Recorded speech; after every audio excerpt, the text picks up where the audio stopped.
शहीदी दिवस के ऊपर मैं कोटि कोटि उन्हें नमन करता हूं और बड़ा भाग्यशाली समझता हूं कि आज अमृतसर आने का मौका मिला और दरबार साहब में जाके मत्था टेकने का मौका मिला। हमें उनके शहीदी दिवस से भी आज जब हम लोग हमारा परिवार इकट्ठा हुआ है तो उनके शहीदी दिवस से उनके जीवन से सीख लेने की जरूरत है। सबसे पहले मैं आप लोगों से माफी मांगना चाहता हूं। पंजाब के चुनाव के नतीजों के बाद मुझे आने में थोड़ी सी देर हो गई। दिल्ली में थोड़ा सा बिजी हो गया, दिल्ली में भी चुनाव थे। आज आप लोगों के समक्ष हाजिर हुआ हूं।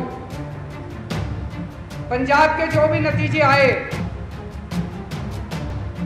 मैं ये नहीं कहूंगा कि पार्टी की उम्मीदों के खिलाफ आए, मैं तो ये कहूंगा कि पंजाब के लोगों की खुद की उम्मीदों के खिलाफ नतीजे आए। पंजाब के लोगों को भी ये उम्मीद नहीं थी कि ये नतीजे आने वाले। उस वक्त जो माहौल था, जो हम लोगों ने देखा था,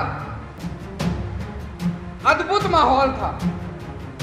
मैं तो हमेशा ये कहता था कुछ ना कुछ करिश्मा हो रहा है। उन दिनों में जो हम देखते थे चारों तरफ कुछ करिश्मा हो रहा था, सारे लोग खड़े हो गए।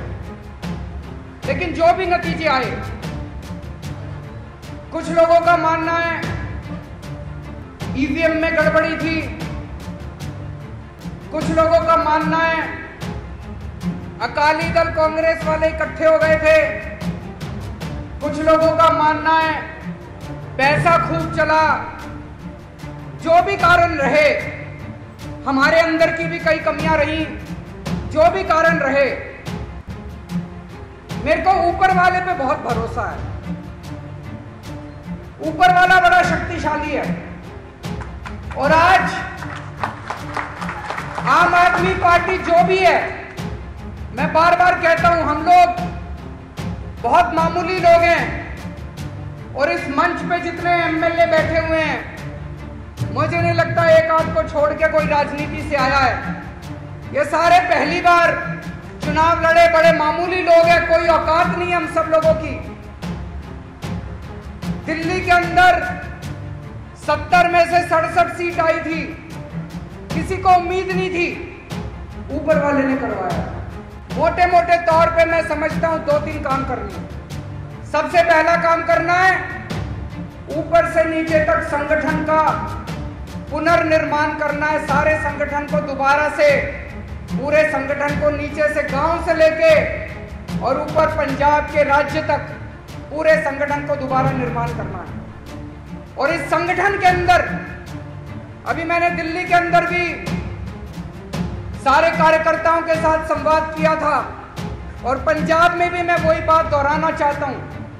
इस पूरे संगठन में सबसे शक्तिशाली और सबसे सम्मानित कार्यकर्ता होगा जो आपका बूथ का प्रधान होगा, जो आपका गांव का प्रधान होगा, वो सबसे शक्तिशाली है।